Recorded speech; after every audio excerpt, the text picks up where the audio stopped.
Pasangan ini melahirkan seorang putri yang aneh. 6 tahun dia duduk di mobil baru ayah dan muntah. Gede dikit duduk di bis sekolah, mabuk parah. Baru turun dari bis langsung muntah. Setelah itu Menbok coba traktor lagi. Kapal. Sepeda. Bahkan kebau di rumah. Tapi dia tetap muntah. Ayah bawa dia ke dokter. Tapi hasil punya dokter adalah dia tidak sakit apa-apa. Sejak itu, meskipun pergi kemana Menbok hanya jalan kaki. Bahkan masuk SMA dia harus jalan kaki 2 jam baru sampai sekolah. Setiap hari jalan kaki hampir 4 jam. Membuat Menbok tidak kuat lagi. Sering tidur di dalam kelas. Situasi ini diperhatikan oleh guru kelas. Tapi guru salah paham lagi. Menbok karena irit duit makanya jalan kaki ke sekolah. Karena mabok mobil. Juga sangat normal. Tidak harus. 4 jam tidak mau pakai kendaraan. Nambah omongan Menbok tadi. Karena ibu sedang hamil jadi tidak bisa pindah rumah dekat sekolah lagi. Melihat Menbok makan permen di meja guru. Guru bayangkan pemandangan yang mengerikan. Dia hanya tidak tahu bahwa seberapa serius mabuk perjalanan Menbok. Karena mencari tahu situasi Menbok, guru memutuskan untuk pergi ke rumah Menbok. Tapi sepatu dia rusak. Belum sampai ke rumah Menbok. Menbok bilang tidak jauh lagi. Lewat gunung itu udah sampai. Menunggu sampai ke rumah Menbok. Guru sangat lelah. Langsung duduk hampir jatuh. Tapi kesalahpahaman dibersihkan. Akhirnya guru juga percaya bahwa Menbok mabuk jadi dia pilih untuk berjalan kaki. Saat pulang melihat Menbok pergi, guru muncul satu ide di kepala. Apakah kamu pernah mengikuti olahraga atletik? Tidak guru, ada apanya? Mau coba gak? Jadi di hari berikut, guru langsung minta sama guru olahraga masuk Menbok ke tim atletik. Karena ingin tes kepribadian, guru olahraga suruh Menbok berjalan kaki. Guru anggukan. Suruh Menbok mundur 2 langkah. Guru anggukan sekali lagi. Suruh dia ketepuk tangan sambil berjalan. Setelah itu guru olahraga mengidentifikasi kategori olahraga untuk Menbok. Ujian berjalan kaki. Ketika Menbok isi form daftar sudah menemukan senior. Untuk seseorang yang tidak berpengalaman seperti Menbok, Suji meragukan. Tapi guru bilang kemampuan Menbok adalah berjalan yang luar biasa. Tapi maaf guru. Apa itu ujian berjalan kaki?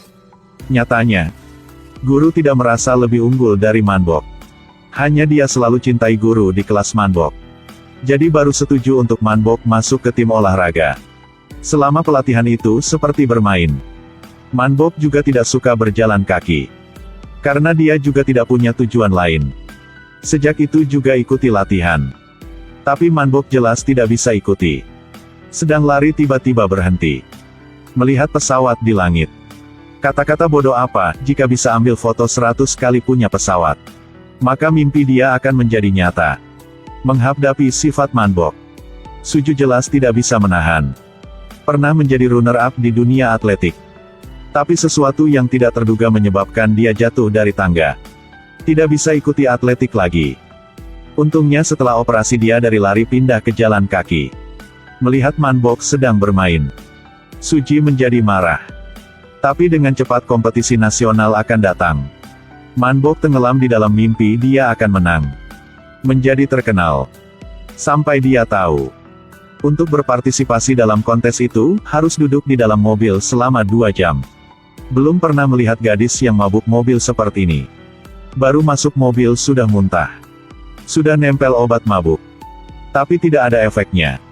Bahkan mabuk hampir halusinasi muncul. Dinosaurus berjalan kaki. Dalam audisi, mabuk mobil 2 jam membuat Menbok tidak sadar lagi. Bahkan pakaian juga dibantu pakai oleh Suji. Wasit telah memberikan perintah. Tapi Menbok tidak bergerak.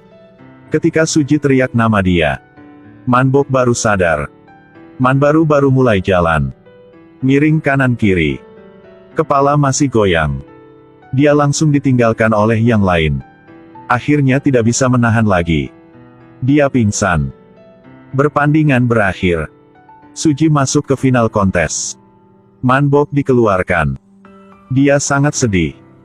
Tapi tidak berpikir untuk menyerah. Sampai dia tidak sengaja mendengar obrolan Suji dengan guru olahraga. Aku tidak bisa latihan dengan dia.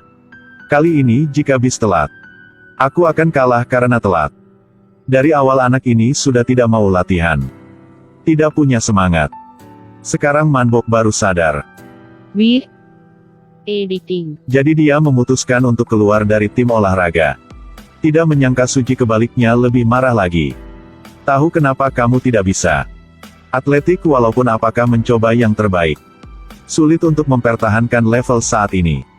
Tapi setiap hari kamu sepertinya hanya bermain. Seperti kamu tidak bisa berbuat apa. Manbok sedih. Di jalan balik ke kelas bertemu dengan guru kelas dia. Tapi dia tidak mau muncul di depan gurunya. Karena motto hidup guru selalu penuh dengan kemimpian dan bersemangat. Tapi Manbok sekarang hanya orang pecundang kehilangan mimpinya. Manbok keluar tim olahraga. Menjadi orang tidak punya target. Tidak bernyawa seperti sebelumnya. Ketika guru mencari dia sekali lagi, dia sedikit frustrasi. Berpikir bahwa dia sudah mencoba yang terbaik. Tapi guru pegang tangan dia. Dan bilang, usaha tanpa akhir. Mendapat dorongan dari guru kelas. Akhirnya Manbok kumpul semua keberanian. Ingin balik ke tim olahraga lagi. Tapi Suji kasih tes. Jika Manbok berjalan kaki menang dengan dia, baru bisa balik ke tim. Tapi Manbok gimana mau menang dengan Suji? Pertandingan mulai. Suji cukup jauh di depan. Melihat dia akan kalah, Manbok tidak bisa banyak pikir lagi. Langsung lari. Akhirnya Manbok menang. Tapi dia dapat kartu merah. Tapi Suji setuju. Dia berpikir keaturan punya atletik. Kamu tahu berjalan kaki itu yang sulit adalah apa? Bertahan untuk lari. Tapi juga menahan sampai kalah lebih baik kita lari. Suji tahu. Manbok akan lari. Karena dia ingin balik ke tim. Akhirnya dia juga punya semangat dan keinginan sama mimpi Manbok. Mulai sejak itu Suji dan Manbok latihan bersama. Latihan fisik. Kesabaran. Ritme. Akan ada kesempatan bagi orang yang siap. Hari itu Manbok tiba-tiba menerima panggilan telepon. Dua pemain lain saat itu berpartisipasi dalam kompetisi. Karena pakai obat terlarang jadi melanggar aturan. Didiskualifikasi dari berpartisipasi dalam kompetisi. Jadi sisa satu slot lagi. Jelas memilik Manbok. Menghadapi kesempatan jatuh dari langit ini, Manbok sangat khawatir. Karena kali ini kompetisi di Seoul. Manbok mabuk kendaraan. Kali ini harus melakukan apa? Sirene berbunyi. Semua orang mulai jalan kaki. Saat ini Manbok bergegas keluar dari keramaian. Cepat jadi memimpin. Dan masih berakselerasi.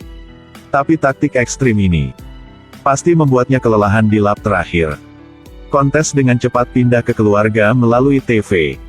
Mereka bersorak. Tapi orang dalam industri tersenyum. Orang gila. Dalam sekejap mata, permainan sudah setengah berakhir. Manbok masih di paling depan. Tapi nafas dia mulai susah. Gerakan yang berubah bentuk secara bertahap. Ini adalah tanda-tanda kelelahan. Sisa dua lap akhir. Semua yang lain mulai lebih cepat lagi. Mereka bertiga membentuk pengepungan Manbok. Semua orang bergegas untuk mempercepat. Itu hal yang sangat berbahaya. Jelas di saat Manbok tidak bisa menahan lagi. Orang di samping dia jatuh. Membuat yang lain juga ikut jatuh. Yang lain langsung bangun dan lanjutin kompetisi. Kaki Manbok sudah berdarah. Dia tidak bisa bangun. Orang-orang di sekitar bersorak atau sedang marah. Manbok melihat pesawat di langit. Langsung berbaring. Sebelum mulai Manbok takut akan menjadi seperti kemarin. Karena mabuk mobil mempengaruhi daya tubuh. Jadi memutuskan datang ke stadium satu hari sebelumnya. Suji setelah tahu rencana Manbok, langsung berpikir dia sudah gila. Dari sekolah ke stadium hampir 70 km. Harus berjalan satu hari satu malam. Tapi setelah itu akan sangat lelah. Harus langsung ikuti kompetisinya. Jelas itu tidak bisa. Tapi Manbok diam-diam bersiap dengan waktu cukup lama. Setiap malam dia akan latihan. Bahkan jari kaki berdarah. Suci tidak tahu mana yang tidak cocok. Dia sangat khawatir untuk Manbok. Atau terinfeksi dengan antusiasme itu.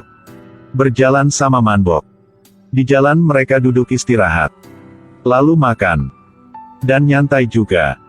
Ketika melalui terowongan. Ini hampir seperti adegan 1 lawan 1. Tapi sudah malam mereka sudah sangat lelah. Suci duduk dan buka sepatu pijit kaki. Tapi jari Manbok ada bekas luka.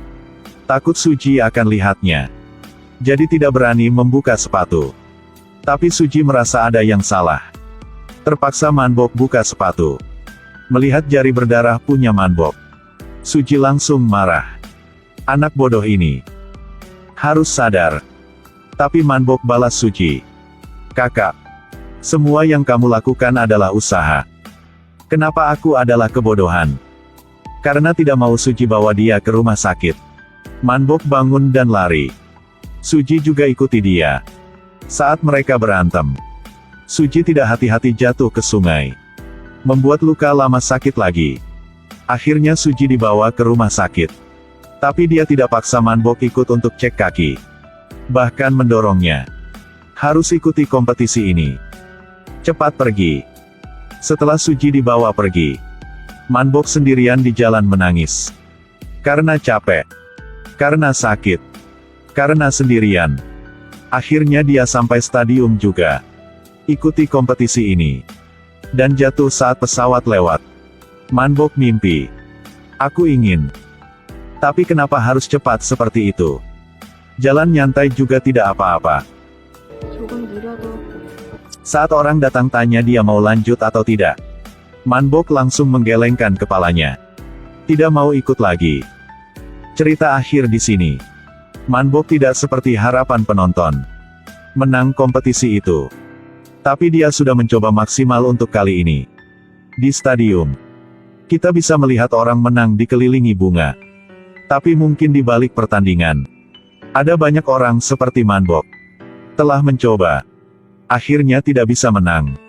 Di akhir film Manbok dan Suci menyerah ujian berjalan kaki.